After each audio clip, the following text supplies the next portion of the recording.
네, 오늘의 정치권 소식 알아보겠습니다. 박수현, 박정하 두 분의 전 청와대 대변인 모시고 집중 분석해 보도록 하겠습니다. 안녕하세요. 안녕하십니까?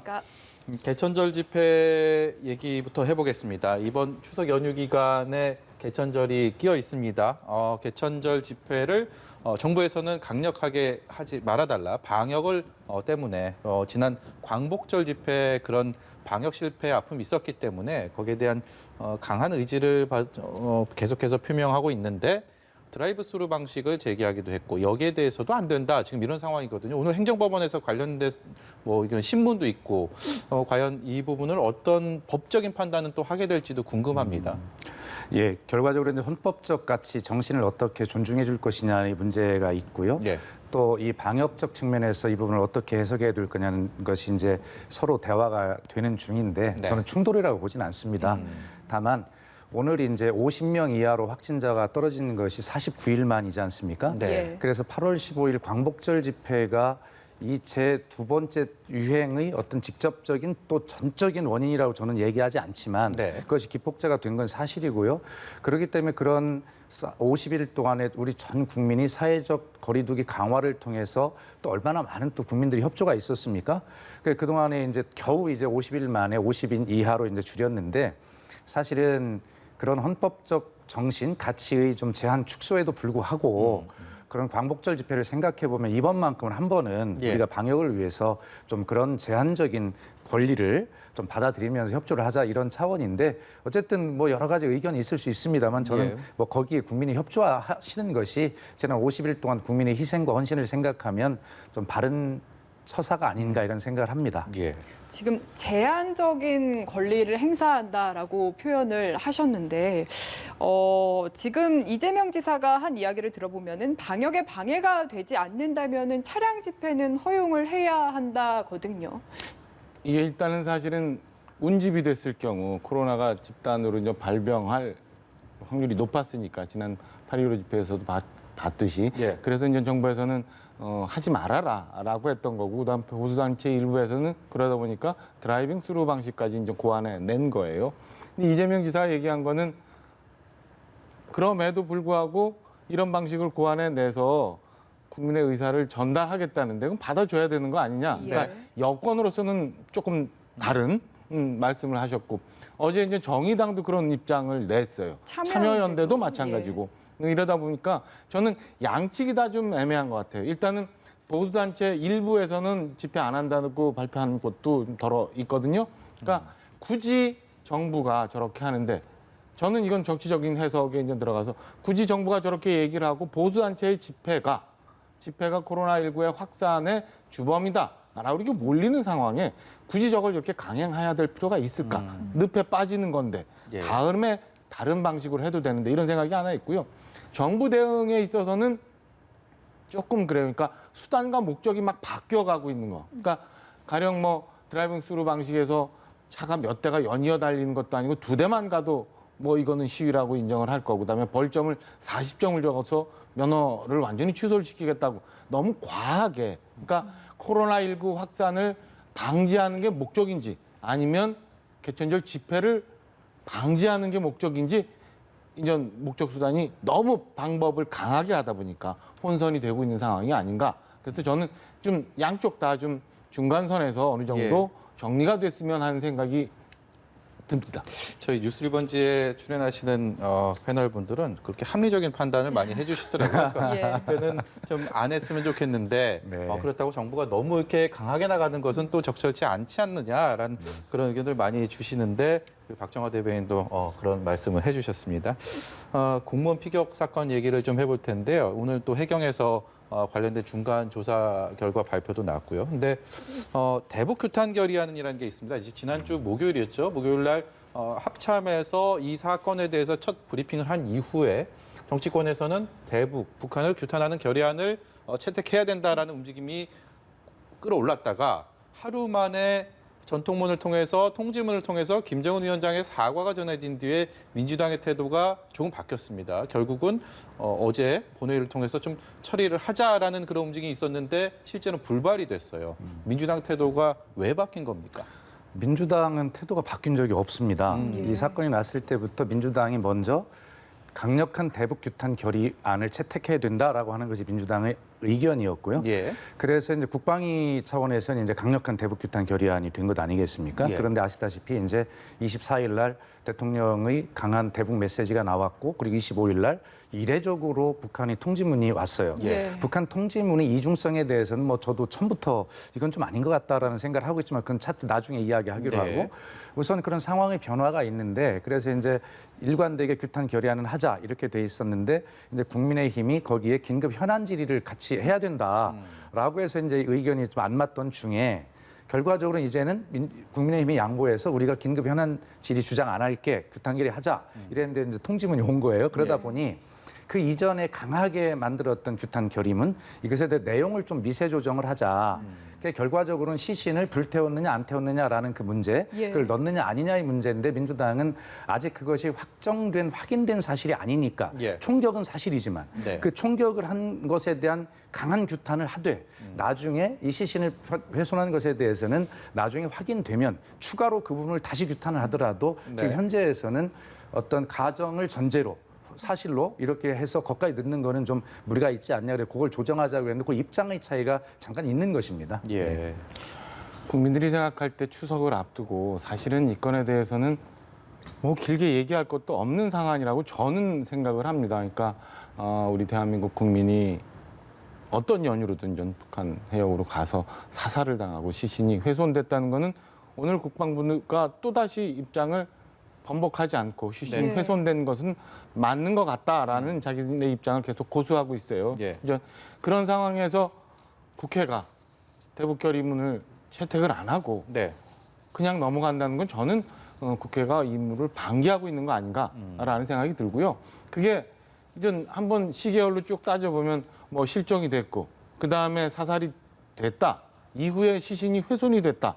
뭐 화장이라는 표현이 나왔다가 이제 시신이 훼손이 됐다. 이 와중에 뭐 대통령이 10시간 동안 안 보였다. 뭐 입장을 표명했나. 이런 논란이 있으면서 국민들이 이 감정이 굉장히 좀 격해져 왔거든요. 예. 격해져 왔는데 가장 중요한 대목이 뭐냐면 우리나라 동양적 사고에서 시신이 훼손된 건에서 굉장히 국민들이 한 대목에 굉장히 격해졌어요. 근데 이 건에 대해서는 좀 전에 말씀드린 것처럼 일단 국방부 여론 정보 자산을 통해 보면 맞는 것 같고 그게 설령 아니라고 할 수 있는 분명한 근거도 없는데 여당에서 김정은의 그 사과가 약간 섞여 있는 통지문 하나로 이렇게 입장을 바꾸는 거는 전체 그림 속에서 일단 청와대의 대응이나 대통령의 대응에 대해서 국민들이 아쉬워하는 부분들이 있는데 거기에 보조를 맞춰가는 부분이라고 비춰질 수 있거든요. 예. 이런 점에서 저는 여당이 이렇게 그 일종의 임무를 좀 방기하면서 대북 결의안을 채택 안 하고 넘어가는 거는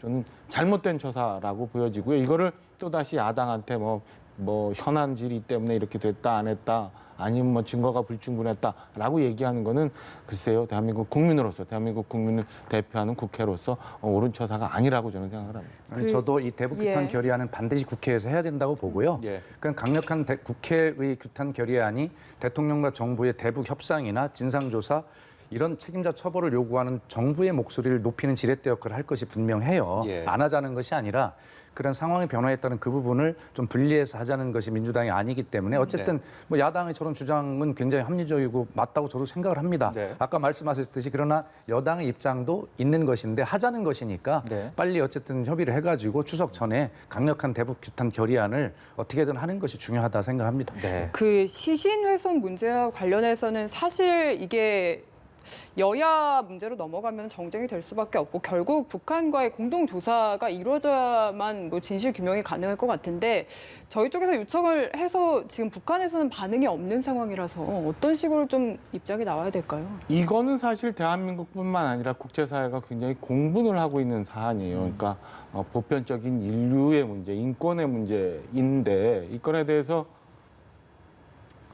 스스로 모순을 좀 갖고 있는 우리가 좀 상황을 만들어가고 있는 거 아닌가라는 생각이 듭니다. 그러니까 애초에 시신이 훼손된 증거가 분명치 그러니까 처음에는 정보 자산을 통해서 시신이 훼손된 게 이제 나왔는데 그 건에 대해서 분명치 않다고 얘기를 하면서 뭐를 이제 흐리고 있는 것 자체가 애매해지고 있는 상황 아닌가 이런 생각이 들고요. 예. 국제적인 차원에서 보면 사실은 이게 사살건부터 해서 귀순 의사를 밝혔는지 안 밝혔는지는 분명치 않습니다만은 귀순 의사를 밝혔던 사람을 사살했어도 귀순 의사를 밝히지 않고 대한민국으로 돌아가겠다고 했던 사람을 사살했어도 저는 여러 가지 이제 모순에 빠지는 상황이 오거든요. 그러니까 지나치게 우리 일각에서 북한의 상황을 너무 국민의 인권과 국민의 생명과 그다음에 남북관계 문제를 혼용해서 생각하다 보니까 이런 일들이 생기지 않았나라는 생각을 갖고 있습니다. 뭐 이런 상황에서요, 어제였죠? 국회 이제 외통위에서 한반도 종전을 촉구하는 선언, 거기에 대한 결의안, 그리고 개별 관광, 북한 관광을 허용하는 이 결의안에 대해서는 해당 상임위인 외통위에 자동 상정이 됐고요. 이게 안건조정위에 회부가 됐다라는 소식을 들었는데 그런 말씀 많이 하시는 것 같아요. 대북 규탄 결의안은 북한을 소위 말하는 비난하는, 규탄하는 결의안은 국회가 통과를 안 시키고 종전 선언과 이 와중에 그리고 북한 개별 관광을 허용하는 결의안을 처리하려고 한다. 여기에 대해서 오해 아닌 오해를 하는 분들도 많이 계시거든요. 어떻게 생각하십니까? 그렇습니다. 그러나 이 사실관계를 좀 정확하게 말씀을 드리면요. 그것을 새로 뭐 제출했다거나 뭐 이런 것이 아니라 이미 제출된 이런 것들이 제출되는 50일이 되면 자동 상정이 네. 돼서 심의를 하도록 돼 있는데 그것을 결정하자가 아니라 자동 상정에서 올라온 절차대로 처음에 심의라도 시작을 할 수밖에 없는 자동 절차거든요. 예. 근데 그것을 마치 이 분위기에 새로 뭐를 제출해가지고 이렇게 해보자 제안한 것처럼 국민이 오해하실 수 있기 때문에 예. 이 부분은 좀 다시 바로잡아 말씀을 드리고요. 국가는 어쨌든 어떤 상황에서도 일을 해야 합니다. 돌이켜 봅시다. 우리 그 금강산에서 박왕자 씨가 피살 당했을 때요. 그때도 어떻게 했냐면 그날이 2008년 7월 11일인데 그날 대통령께서 국회에 오셔서 시정 연설을 하시는데 네. 그날 당일날 피격을 당한 그날에도 대통령 이렇게 말씀하셨어요. 그 남북의 관계 개선 이것을 정말 위에서 나아가야 된다. 그리고 인도적 협력을 촉구한다라고 북한을 향해 메시지를 그렇게 내시거든요. 예. 대통령의 메시지, 국가 일은 차원이 다른 겁니다. 그리고 그 목함지뢰가 터졌을 때도요. 바로 그 다음날 대통령께서는 경원선 보건 복구공사에 가셔가지고 또 똑같은 남북관계 개선에 대해서 말씀하셔요. 네. 그래서 어쨌든 우리가 국회나 이런 다른 단위에서는 북한을 세게 압박하고 이렇게 하더라도 어떤 국정의 관리자로서 대통령과 정부의 입장이라는 것도 다른 게 있거든요. 예. 그래서 어떤 정부가 됐든 대한민국의 국민의 생명과 안전, 국방 이런 것들을 지키기 위해서 가야 되는 매뉴얼 같은 것들이 있거든요. 예. 그래서 작은 사소한 부분들을 가지고 정쟁이 되고 남남 갈등이 되지 않도록 그렇게 우리 정치권 이런 위기 때는 정말 서로 협조하고 사실관계를 정확하게 하면서 갈등이 되지 않도록 해야 한다라고 하는 말씀을 꼭 드리고 싶습니다. 국가 지도자로서 평화, 남북의 평화를 위해서 해야 될 말을 해야 되는 순간을 맞았을 때 그런 말씀하셨는데 박정화 대변인께서도 여기에 대해서는 하실 말씀이 있으실 것 같아요. 글쎄 이제 과거 박왕자 씨 사건, 그다음에 목함지뢰 사건 예를 좀 드셨는데요. 글쎄 지금 상황에서 과연 물론 국가가 해야 될 일이 있고 대통령이 해야 될 일이 있음에도 불구하고 어떤 게 우선이냐, 어떤 게 더 비중이 가야 되느냐 이런 걸 좀 따져봐야 된다고 생각을 합니다. 지금 이 상황에서 글쎄요 뭐 북한과의 교류, 그러니까 저는 그 중간 대목에 김정은 위원장과의 친서를 전문을 다 공개하는 것부터 여기에 뭐가 있구나라는 생각을 했어요. 이게 예. 정상적인 거는 아니었거든요. 그러니까 제가 볼 때는 지금 여전히 남북관계 개선, 그다음에 평화 이런 거에 이런 어젠다에 너무 쫓아가서 대한민국 국민이 애꿎게 저렇게 엄청난 일을 당하면서 목숨을 잃었던 거를 너무 가벼이 보고 있는 거 아닌가라는 생각이 듭니다. 그러니까 그런 면에서 국회에서 어제 외통위에서도 그런 일들이 있었고 네. 그다음에 어제 뭐 통일부에서도 실무자가 북한으로 물자 전달하는 것도 그냥 승인이 되는 일들이 생기고 이런 것들이 너무 지금 현재 있는 사안을 가벼이 보고 있는 것 아닌가라는 생각이 들고요. 네. 두 번째는 강한 얘기를 했을 때 그리고 지도자가 분명한 길을 제시하고 강한 얘기를 하고 국민들이 이해할 수 있는, 납득할 수 있는 말씀을 했을 때 국민들의 힘이 결집이 되는 거지 대통령께서 다른 방향을 쳐다보면서 다른 곳을 가리키고 있으면 국민들의 갈등은 그리고 국민들이 갈라지는 현상은 여전히 계속 더 공고화되지 않을까라는 우려를 갖고 있습니다. 제가 네. 짧지만 좀 우리 박정희 대변인 말씀에 붙이면 우리 둘 다 청와대 대변인을 해봤습니다. 예. 네. 청와대의 무게가 어떤 것인지는 서로 지금 몸담고 있는 정당이 다르다고 해서 달라지지 않을 것입니다. 예. 그렇기 때문에 우리는 같이 많은 이야기를 하는데요. 문재인 대통령이 다른 방향을 보고 다른 이야기를 하고 해야 할 일을 안 한다라고 하는 지금 야당의 지적에 대해서는 더 살펴보기는 하겠습니다만 그렇지 않다. 어느 정부든 대통령이 그런 상황에서 해야 할 일을 안 하는 대통령은 저는 없다고 생각을 해요. 지금 이번 일만 해도 사실은 단편적인 첩보들이 조각조각 있는 상황에서 대통령한테 왜 6시간 동안 보고 안 했냐. 아니 저쪽 한 20km 밖에 북한 해상에 불빛이 보입니다라고 대통령한테 그 단편적인 사실을 보고 안 했다는 것이 그것이 잘못했다는 것인가. 뭐 그것도 잘못했다면 받아들이겠습니다만 그러나 적어도 그런 첩보들이 조각조각이 두세 조각에도 맞춰져서 실체적 진실은 아닙니다만 예. 그래 어느 정도 보고할 수준이 되어야 보고를 하는 것이고 그 단계에서 보고받을 사람은 따로 있는 것이고 그래서 관계장관 회의를 무려 3차례나 하지 않습니까? 그렇기 때문에 이 부분에서 우리 박정희 대변인과 또 야당에서도 저희들에게 지적하고 싶은 이야기는 많습니다만 그 대통령이 이번 사건을 두고 해야 할 타임에 해야 할 일을 하지 않았다. 대통령 어디 계셨냐라고 하는 것은 지나친 걱정이고 우려고 어떻게 보면 지나친 정쟁이다라고 하는 말씀을 꼭 드리고 싶고요. 제가 뭐 전 정권의 이야기를 자꾸 드려서 안 됐습니다만 예를 들어서 목함지뢰 때도요. 예. 그때 대통령께서는 이것과 관련된 발언을 무려 11일 만에 약간 언급하십니다. 그렇기 때문에 대통령이 말씀하실 때와 대통령이 말씀하실 내용이 있다는 것은 청와대 대변인을 같이 지낸 박정희 대변인도 충분하게 예. 저는 그렇게 이해해 주시리라 믿습니다. 그런 네. 면에서 좀 더 아쉬운 부분이 있어요. 예. 그러니까 과거 이제 복합지뢰 사건 때는 그런 일들이 겹쳐져서 사실은 대통령이 좀 불행한 일을 겪었잖아요. 지금 정부는 그게 아니라 그걸 딛고 일어나서 국민들이 더 바라는 바를 이루어질 것 같아서 만들어준 이 정부인데 지금 대통령이 안 보이는 모습. 좀 전에 말씀하신 것처럼 사실은 이런 건이 생겼으면 안에 참모들이 일찌감치 좀 더 먼저 대통령이 국민들한테 주는 메시지를 어떤 방식으로든 만들어 냈었어야지 더 옳지 않나라는 저는 생각을 하거든요. 근데 그동안 계속 간접적인 방식으로 대통령 메시지가 나왔고 그나마도 여러 번의 그 노출되는 경우가 있었는데 대통령 전혀 말씀을 안 하시고 이거는 무언가 북한과의 관계에 있어서 우리가 대통령께서 직접적인 강한 메시지를 주지 못하는 그런 연유가 있어서 그런 것 아니냐라는 오해를 사기에는 충분했다라는 생각이 듭니다. 예. 박정희 대변인님 혹시 확인해 주십시오. 9월 24일 날 예. 대통령께서 직접 아주 강력한 메시지를 발신을 합니다. 북한이 전통문을 보내잖아요. 어떤 내용이냐. 진상 규명, 책임자 처벌, 사과, 재발 방지 4가지를 강력한 메시지를 북한에 전달을 합니다. 그리고 바로 다음 날 북한에 전통문이 오는 것이죠. 예. 대통령이 왜 아무 말씀 안 했다고 하십니까? 그 이제 박수현 대변인 해보셨으니까 이제 말씀을 드리면 대통령이 메시지를 던지는 방법이 여러 가지가 있잖아요. 가장 강력한 방법은 대국민 담화 같은 걸 할 수 있는 거고 네. 지금 최근에 많이 쓰이는 방법은 수석보좌관 회의나 국무회의를 통해서 직접적으로 이제 영상을 통해서 예. 말씀을 하세요.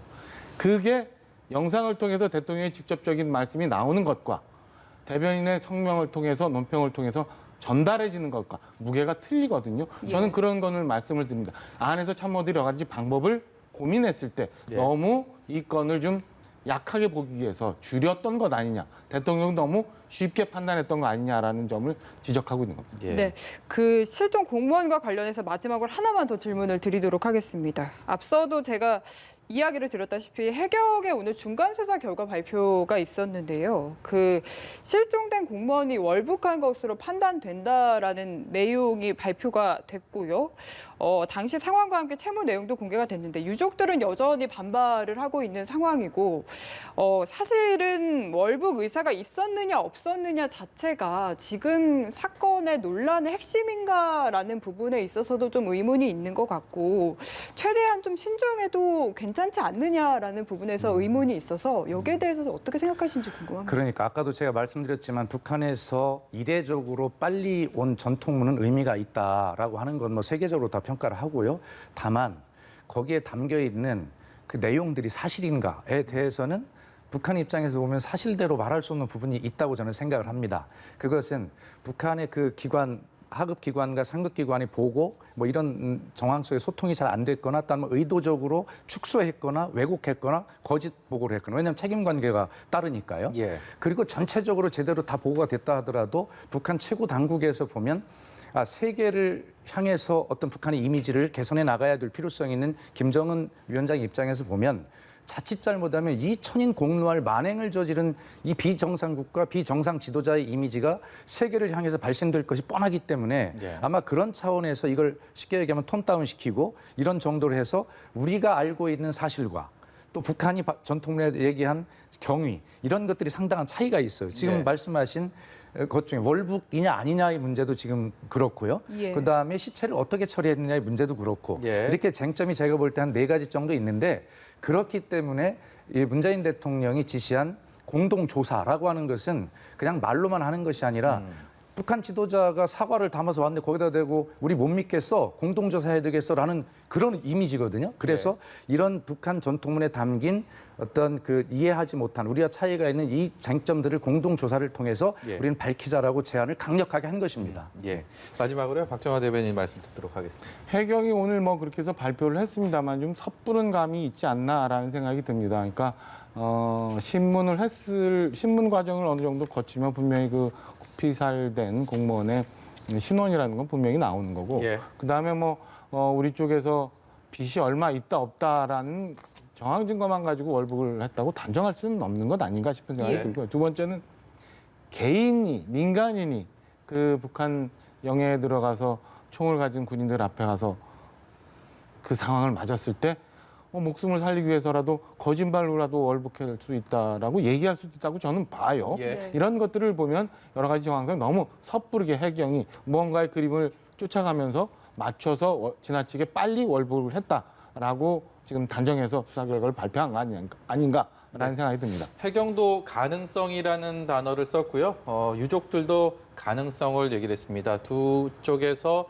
원하는 생각하고 있는 결론은 지금 다르지만 이게 끝난 상황은 아니기 때문에 추석 연휴 기간에도 그리고 앞으로도 이어질 공동조사에서도 이게 성사가 된다면 꼭 밝혀지고 규명되기를 바라는 마음으로 두 분 말씀 여기까지 듣도록 죄송하지만 하겠습니다. 10초만 사실관계 하나만 바로잡고 예. 통일부가 물자 반출을 승인했다는 것은 그 다음 날 실무자 과장 전결 과정에서 이루어진 것이 그 이후에 신청된 6건에 대해서는 모두 물자 반출이 불허됐다라는 말씀 바로 잡습니다. 저희가 하지 않은 얘기까지 해주셨네요. 예. 네, 박수현 전 청와대 대변인 그리고 박정화 전 청와대 대변인이었습니다. 고맙습니다. 감사합니다.